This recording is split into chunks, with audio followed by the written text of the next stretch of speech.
नमस्कार दोस्तों।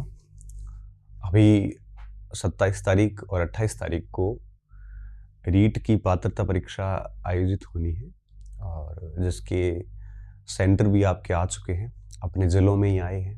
तो ये एक अच्छी बात है कि ट्रैवलिंग टाइम बच जाएगा। मुझे लगता है सारे बच्चों के सेंटर अपने ज़िलों में ही आए हैं। बाड़मेर में तो ज़िलों में आए हैं, तो मुझे लगता है सभी में ज़िलों में आए होंगे।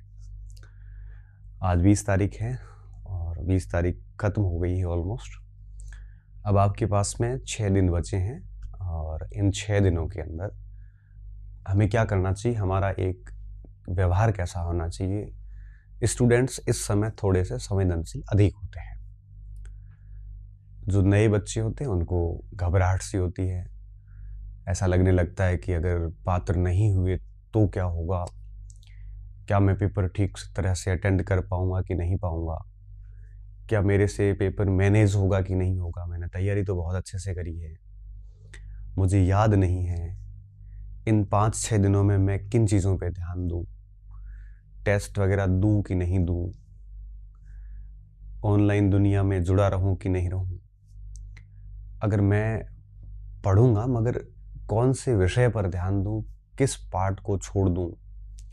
ऐसी सारी बातें इस समय मस्तिष्क में एक अभ्यर्थी के गुजर रही होती हैं और एक नए अभ्यर्थी के मस्तिष्क में ऐसी बातें कुछ अधिक गुजरती है। और ये विचलन जो होता है, यह आप यकीन मानिए सभी के लिए रहता है। जब मैं एक परीक्षार्थी के तौर पे था तब मैं भी यही सोचता था। मेरे दिमाग में भी यही प्रश्न उपजते थे जो आज आपके उपज रहे हैं। जब मैं नया था तब नए विद्यार्थी आज क्या सोचते हैं वैसा मैं भी सोचता था। और एक परिपक्व विद्यार्थी जो पहले कई एग्ज़ाम दे चुका है, उसके दिमाग में क्या प्रश्न रहते हैं वो भी हमने महसूस किए हैं। तो मैं आपकी भावनाओं को, मैं आपके हालातों को, मैं आपकी स्थितियों को बहुत करीबी से महसूस कर सकता हूँ। एम्पैथी जिसे हम साइकोलॉजी में कहते हैं, मैं आपके स्तर पर जाकर आपको सोच सकता हूँ, समझ सकता हूँ कि आप इस समय किस स्थिति में हैं। कुछ बच्चे बढ़िया स्थिति में हैं, कुछ ज़्यादा सोचते हैं, कुछ कम सोचते हैं, लेकिन सोचते ज़रूर हैं। तो आज हम इसी विषय पे बात करेंगे। बहुत अधिक समय नहीं लूँगा क्योंकि आपका समय बड़ा कीमती है इस समय, और 6 दिन का टाइम है और 6 दिन के अंदर कैसे मैनेज करना है। पिछले कुछ समय छोटे भाई की शादी थी तो वैवाहिक कार्यक्रम में बिज़ी था। तो इस समय बहुत सारे मैसेजेस मुझे टेलीग्राम पे, व्हाट्सएप पे, विभिन्न माध्यमों से, एप्लीकेशंस पे प्राप्त हुए। तो मैंने सोचा मैं एक छोटा-सा सत्र आयोजित करके डाल देता हूँ ताकि सभी को एक साथ जवाब मिल जाए। ठीक है? तो हम बात शुरू करने जा रहे हैं कि इन 6 दिनों में क्या करें, क्या ना करें। ठीक है? आप अगर कर रहे हैं जैसा मैं अभी बता रहा हूँ तो चलने दें, अगर नहीं कर रहे हैं और अगर आप मेरे से बेहतर कर रहे हैं तो वो भी चलने दें। ठीक है? तो एक-एक बात पर हम अभी चर्चा करेंगे। सबसे पहला बिंदु ये है कि हमें करना क्या है? क्या करना है? तो ये बिंदु हमारे लिए काफ़ी महत्वपूर्ण हो जाता है। सबसे पहली बात, आपको पता है कि पात्रता 150 अंक की है। 150 के सवाल आने हैं। यहाँ पर कोई नेगेटिव मार्किंग नहीं है, नो नेगेटिव मार्किंग। और ये अपने आप में आपके लिए एक राहत भरा विषय है कि नेगेटिव मार्किंग है नहीं, आपको 150 से 150 अटेंड करने हैं और उसमें से आपको मैक्सिमम 90 मार्क्स अंक ले आने हैं। ठीक है? ला तो आप 150 ले सकते हो लेकिन क्वालिफाइंग मार्क्स 190 है। कुछ कैटेगरीज में बेसिकली छूट भी है, मगर मेरा ये मानना है कि हमें प्रयास ये करना है कि आप 90 मार्क्स लाए, चाहे वो एससी के हो, चाहे एसटी के हो, चाहे ओबीसी के हो, चाहे ईडब्ल्यूएस के हो, किसी के भी हो। आप प्रयास कीजिए कि आप 90 मार्क्स से ऊपर करें और अधिकतम तो 150 तक किए जा सकते हैं, तो होते नहीं किसी से। तो नो नेगेटिव मार्किंग, 90 मार्क्स करने हैं, मतलब 90 क्वेश्चंस करने हमें, और जिसमें से 5 पार्ट है। साइकोलॉजी है और इसमें गणित है, 2 लैंग्वेज है और 1 सब्जेक्ट का पार्ट है। हालांकि L2 के लिए गणित और ये नहीं है, उसकी जगह पे आपके गणित और पर्यावरण की जगह पे सब्जेक्ट रहता है 60 अंकों का। वो आपको पैटर्न अब अच्छे से पता है। तो ये चीज़ें हैं इसमें। अब करना क्या है? अब देखिए, सबसे बड़ी बात ये कि इन 6-7 दिनों में सबसे पहला काम तो ये कीजिए कि अब नया कुछ ना पढ़े, नया देखने की बजाय प्रयास ये करें कि एक बार पाठ्यक्रम को अच्छे से देख ले वापस। ठीक है, 6 दिन में लगभग, अगर अब देखो, अच्छे से देखने का मतलब ये नहीं है कि लाइन टू लाइन पढ़े आप। 6 दिनों में लाइन टू लाइन पढ़ने बैठोगे तो सिलेबस पूरी नहीं होगी। इससे बेहतर ये है कि अब आप क्या करें, अभी आप इस समय जो सिलेबस के मेन पार्ट है, मुख्य भाग वो भाग होते हैं जहाँ से अक्सर प्रश्न पूछे जाते हैं, और गौण भाग वे होते हैं जहाँ से प्रश्न आने की संभावनाएं बेहद कम होती है, और पिछले पेपर्स देखोगे तो उसमें बेहद कम प्रश्न पूछे गए हैं। ऐसे टॉपिक होते हैं जहाँ एक्सपेक्टेड है कि प्रश्न आएगा ही आएगा, और ये आपको पता होता है, एक स्टूडेंट को ये पता होता है क्योंकि उसने पेपर स्टडी कर रखी होती है। ऐसे जितने भी टॉपिक हैं उन टॉपिक्स की हेडिंग देखो, हेडिंग के बाद में मेजर पॉइंट जो आपने कभी अंडरलाइन किए होंगे या साइड में लिखे होंगे या नोट्स बनाए होंगे, उनको फटाफट रिवीजन करें।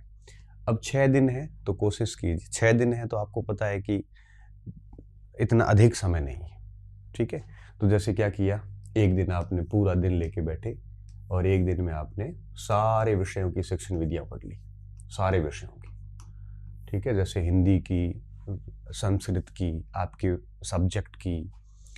अब 120 में से लगभग आपके यूँ समझ लीजिए कि 30-40 एक प्रश्न शिक्षण विधियों के रहेंगे। जैसे हिंदी है तो 12-15 रहेंगे, संस्कृत की 12-15 की रहेगी, तो ये हो गई आपकी 20-25 की हो गई।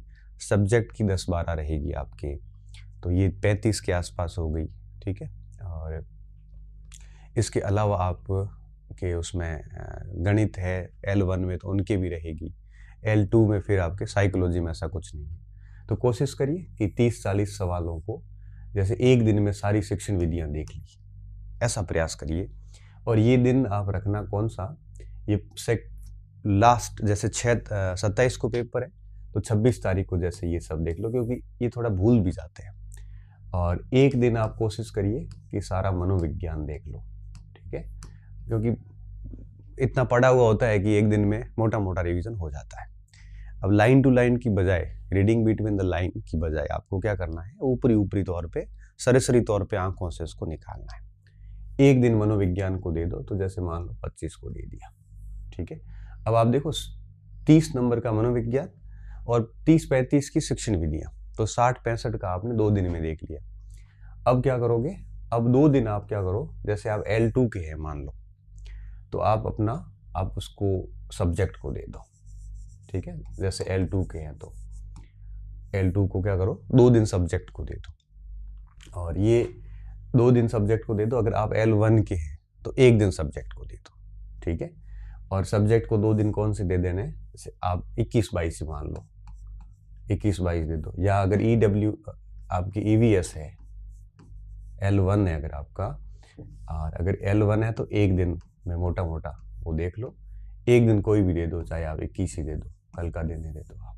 ठीक है, अब देखो 1 2 और 2 4 दिन हो गए, और L1 के लिए 5 दिन हो गए। अब इस समय गणित मिलाने का टाइम नहीं है। ठीक है, एक दिन आप मैथ के सूत्र वगैरह जो आप कुछ देखते हो वो आप देख लो। ये बात है L1 के लिए, ये L1 के लिए है और ये L2 के लिए है। ये जैसे आपने मान लो 22 को देख लिया। ठीक है, तो 21-22 को ये हो गया आपके सब्जेक्ट। अब क्या बचा, अब बची आपके व्याकरण, दोनों भागों की, हिंदी की और अंग्रेजी की। दिन कितने बचे, 1 और 1 2, 2 और 2 4 हो गए। ठीक है, 4 दिन दोनों के हो गए। अब आप एक दिन क्या करो, 1 या 2 दिन आप है वो पूरी व्याकरण देख लो, ग्रामर देख लो। ठीक है, और वो दिन कोई भी हो सकता है, जैसे 23 तारीख को देख ली। ठीक है, 23-24 को देख लिया। इस तरह से देखो, अब आपका मनोविज्ञान हो गया, 2 भाषाएं हो गई, आपका सब्जेक्ट आ गया, EVS आ गया। इस प्रकार से 6 दिन को ऐसे मैनेज करिए। अभी क्या होता है कि एक दिन में 2 सब्जेक्ट पढ़ने की बजाय, जब परीक्षा नज़दीक आती है तो एक दिन में 2 सब्जेक्ट की बजाय एक सब्जेक्ट उठा के पूरा करिए। जब परीक्षा बेहद दूर होती है तब हमें दिन में 2-3 सब्जेक्ट लेके चलना चाहिए। लेकिन जब जैसी परीक्षा नज़दीक आती है, तो सुबह से शाम तक दिन भर 24 घंटे में 13-14 घंटे निकालिए और सुबह से शाम तक ऐसा टारगेट बना के बैठिए, 6 दिन में एक बार सिलेबस को निपटा दीजिए। इसमें क्या होता है, परीक्षा जब नज़दीक आती है, तो नज़दीकी दिनों में वो पार्ट लीजिए जो आप कन्फ्यूजिंग है, जहाँ आप कन्फ्यूज़ होते हैं। अब जैसे आपका कोई पार्ट बेहद शानदार है, कन्फ्यूज़न है ही नहीं, तो उसको 26 तारीख को पढ़ने की बजाय 21 को पढ़ के पूरा करके निपटा दो।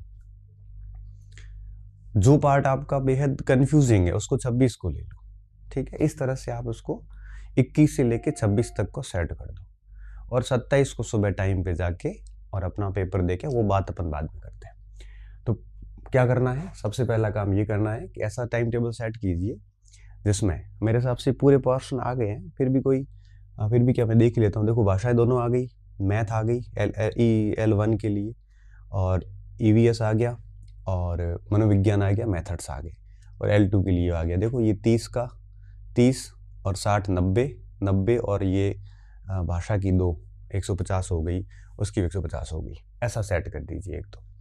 दूसरा, इस समय आपको न तो टेस्ट देने हैं, इस समय आपको न तो ऑनलाइन दुनिया में रहना है, एप्लीकेशन हो चाहे आप यूट्यूब हो, ठीक है।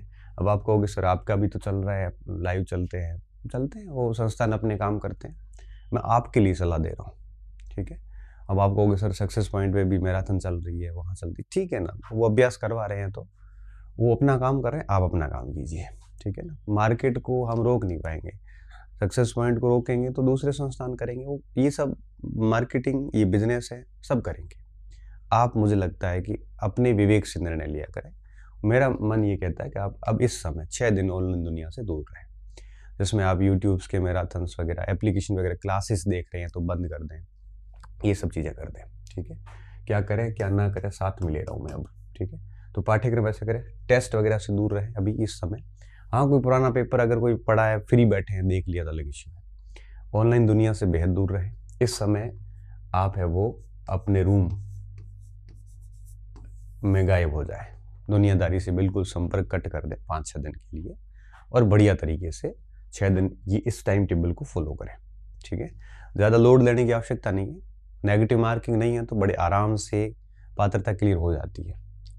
और जो स्टूडेंट 150 प्रश्नों में पूरी इंटेलेक्चुअलिटी, बुद्धिमत्ता यूज करेगा, अगर पूरा ध्यानपूर्वक पेपर करके बहुत ही अच्छी तरीके से अटेंड करेगा, तो वो 150 नंबर आराम से लेके आया, 90 नंबर आराम से लेके आएगा। आप बस लापरवाही मत करना परीक्षा हॉल में, आप किसी भी प्रकार की यूँ समझ लीजिए कि जल्दबाजी मत करना, लापरवाही मत करना, कोई ऐसा तनाव नहीं लेना, समय पे सेंटर पे पहुंचना है। और परीक्षा का जो समय है, उस समय में अगर आपने पूरा टाइम पेपर में अच्छे से दिया, हर प्रश्न को प्रॉपर टाइम दिया, दोनों भाषाओं में पढ़ा, एलिमिनेट किया। मैंने पिछली वीडियो में एक बनाया था कि किस तरह से परीक्षा हॉल में मैनेज करें, पिछला वीडियो ही था, ठीक उसके बाद वाला, तो उसको आप देखिए एक बार। अगर उस चीज़ को फॉलो करते हैं तो 5-7 नंबर यूं ही बढ़ जाते हैं। तो इस प्रकार रूम या लाइब्रेरी में गायब कर दें। देखो, लाइब्रेरी थोड़ा लास्ट समय में ठीक नहीं होती। क्यों नहीं होती? क्योंकि यहाँ फालतू के डिस्कशन बहुत होते हैं। अगर आप लाइब्रेरी में एकांत में बैठते हैं, दुनियादारी से संपर्क नहीं है, तो अच्छी बात है। लेकिन अगर आप थोड़ा पब्लिकली ज़्यादा होते हैं, इंडल्ज होते हैं, या सामाजिक रूप के व्यक्ति है, टाइप के व्यक्ति है, तो इस समय लाइब्रेरी ठीक नहीं होता, क्योंकि हर व्यक्ति अपना व्यू रखता है और आप कन्फ्यूज़ होते हैं। दूसरों का मैटर देख के कन्फ्यूज़ हो जाते हैं, दूसरों की बातें सुन के कन्फ्यूज़ हो जाते हैं, दूसरों को सुनने के बाद आप है वो एक प्रकार से कई बार तनाव में भी आ जाते हैं। इसलिए प्रयास ये करें कि इस समय आप इन चीज़ों से, लाइब्रेरी से भी मुझे लगता है दूर रहें। हाँ, एक बात यह कि आप अगर लाइब्रेरी में किसी से कोई संपर्क नहीं हो, लाइब्रेरी आपको प्रभावित नहीं कर रही है, लाइब्रेरी के बच्चे आपको इफेक्ट नहीं कर रहे हैं, तब तो आप लाइब्रेरी में ज्वाइन रखें कंटिन्यू। अगर आप प्रभावित हो रहे हैं तो रूम बेटर विकल्प है, क्योंकि यहाँ आप आराम से कंफर्टेबल होकर पढ़ सकते हैं, आपकी सामग्री आपके पास में होती है, आपको डिस्ट्रैक्ट करने वाले आसपास के कोई लोग नहीं होते हैं। तो इस तरह से 6 दिन के लिए गायब हो जाना चाहिए आपको। प्रवेश पत्र प्रिंट कर लो और गायब हो जाओ। इसके अलावा इस समय आप है वो कोई भी नई सामग्री, वैसे अब पढ़ना मूर्खता ही है, कोई लाएगी भी नहीं, आप भी इतने अब समझदार हो चुके हो, नई सामग्री, टेस्ट वगैरह, ये सब आप इतने समझदार है कि आपको अच्छे से पता है कि आप डेफिनेटली ये सारी चीज़ें नहीं करेंगे, इतना मुझे बड़ा भरोसा है। ठीक है, तो इन चीज़ों का ध्यान रखें। इसके अलावा और क्या ध्यान रखना है? इसके अलावा बिल्कुल आपको तनाव नहीं लेना है। हालांकि ये कहना आसान है कि तनाव नहीं ले, तनाव हो जाता है, और छोटा मोटा तनाव रहता है तो कोई दिक्कत भी नहीं, सबको ही होता है। मगर तनाव इतना हावी ना हो जाए कि ये टाइम टेबल फॉलो नहीं हो रहा, ऐसी स्थिति नहीं आनी चाहिए। क्योंकि एक्स्ट्रा सोचोगे, और एक्स्ट्रा सोचोगे तो क्या दिक्कत आएगी? एक्स्ट्रा सोचेंगे तो माइंड, दिमाग है वो टेंशन लेगा, तो फिर ये फॉलो नहीं होगा, तो जो सोचो वैसा होगा। फिर इससे बेहतर ये है कि एक्स्ट्रा ना सोचे, बल्कि अपना जो दिमाग है वो यहाँ लगाए। सुबह से शाम तक इस दिमाग को फ्री रहने ही नहीं दे। ये दिमाग अगर फ्री नहीं रहेगा तो तय बात है कि बिजी रहेगा, और बिजी रहेगा तो इतना ज़्यादा नहीं सोच पाएंगे। तो अधिक से अधिक खुद को व्यस्त रखें, अधिक से अधिक कह रहा हूँ। 5 मिनट फ्री किया ना, तब सोच लेगा फेल हो जाऊंगा, ये हो जाएगा, ये हो जाएगा, और दिमाग इतना सोच लेता है जिसकी आपने कल्पना भी नहीं की होगी। इसलिए कोशिश करें कि इस समय आप है वो बिल्कुल भी तनाव ना लें और एक्स्ट्रा बिल्कुल ना सोचें। ठीक है, इस समय की स्थिति, इस समय को एंजॉय करिए। 5-6 मिनट, 6 जो दिन का समय है, इस समय को आप बढ़िया तरीके से काम करें, और बिल्कुल भी ये ना करें। इसके अलावा पेपर हॉल में थोड़ा बुद्धिमत्ता रखें, और हर प्रश्न पर पूरी एक प्रकार से जान लगाएं, लापरवाही बिल्कुल ना बरतें, और इसके अलावा आप है वो कोई किसी प्रकार की जल्दबाजी ना करें। ठीक है, बाकी आप की डिमांड रहेगी तो मैं 26 तारीख की रात को एक छोटा वीडियो और डाल दूंगा, पेपर अटेंड कैसे करना है। ठीक है, तो उसको अपन अलग से बात कर लेंगे। अभी मैं सेशन ख़त्म करता हूँ। मैं वापस कह रहा हूँ कि इन 6 दिनों में क्या करना है। पाठ्यक्रम को इस तरह से बांट लो, ये मैंने पीछे तारीखें लिखी है, दिन किसको क्या देना, आप अपने हिसाब से इसको एडजस्ट कर लेना। बस मेरा कहने का मतलब ये है कि इन 6 दिनों में एक बार सिलेबस को बढ़िया पूरा कर लेना।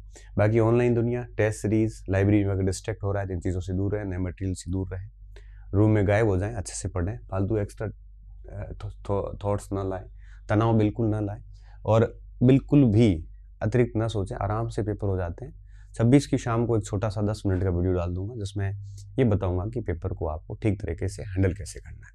इन 6 दिनों में अगर ये बातें आप अपनाओगे तो निश्चित तौर पे 27 तारीख को बिल्कुल भी दिक्कत आने वाली नहीं है, ये तय बात है। बस अभी आप कोशिश करिए कि दिन में 13-14 घंटे, 15 घंटे, जितना घंटे वैसे काउंट नहीं करने चाहिए, लेकिन मैं ये कहना चाह रहा हूँ कि सुबह से लेकर रात को सोने तक अपने आप को इस टाइम टेबल में इतना समा एक प्रकार से डाल दीजिए कि आपको दूसरा कुछ सोचने का समय ना मिले। अच्छा, एक और बात, जो नए चैप्टर ऐड हुए हैं इस बार रीट पात्रता परीक्षा में, उनको सारों को थोड़ा सा अच्छे से देखें, क्योंकि जितने भी नए चैप्टर ऐड हुए हैं उन सब में एक आधा प्रश्न आएगा ही आएगा। उनको थोड़ा सा ठीक से देखें, ठीक है ना। और ऐसे चैप्टर जहाँ से कभी प्रश्न नहीं बना है उस पर ज़्यादा ध्यान ना दें। ऐसे प्रश्न जहाँ प्रश्न बने हैं, हर बार ही बने हैं, उन पे थोड़ा सा विशिष्ट तौर पे ध्यान दें। ये बातें ये पढ़ते वक्त ध्यान रखें आप, ठीक है। तो अच्छा, ऐसे चैप्टर जो बहुत बड़े हैं, सवाल आने की गुंजाइश कम है या है ही नहीं, तो उनको छोड़ भी सकते हैं, मोटा मोटा ऊपर से देख के छोड़ दो, ज़्यादा गहराई में जाने की आवश्यकता नहीं। पूरा चैप्टर छोड़ते हैं तो थोड़ी दिक्कत है। पूरे चैप्टर आप ईवीएस में छोड़ सकते हैं, क्योंकि यहाँ 60 चैप्टर है, सवाल 20 ही आने, क्योंकि 10 तो मेथड्स के आते हैं, यहाँ छोड़ सकते हैं। बाकी कोशिश यही करें कि नहीं। अच्छा, फिर भी कोई प्रश्न नहीं आ रहा है, तभी बी और सी में से कुछ न कुछ भरते रहें, क्योंकि नेगेटिव मार्किंग है नहीं, छोड़ के तो आना ही नहीं है, ठीक है ना। क्योंकि 10% से ज़्यादा छोड़ते हो तो फिर नेगेटिव मार्किंग भी लागू हो जाएगी आपके, बहुत सारी चीज़ें हो जाती है। गोले तो आपको 150 ही भरने हैं।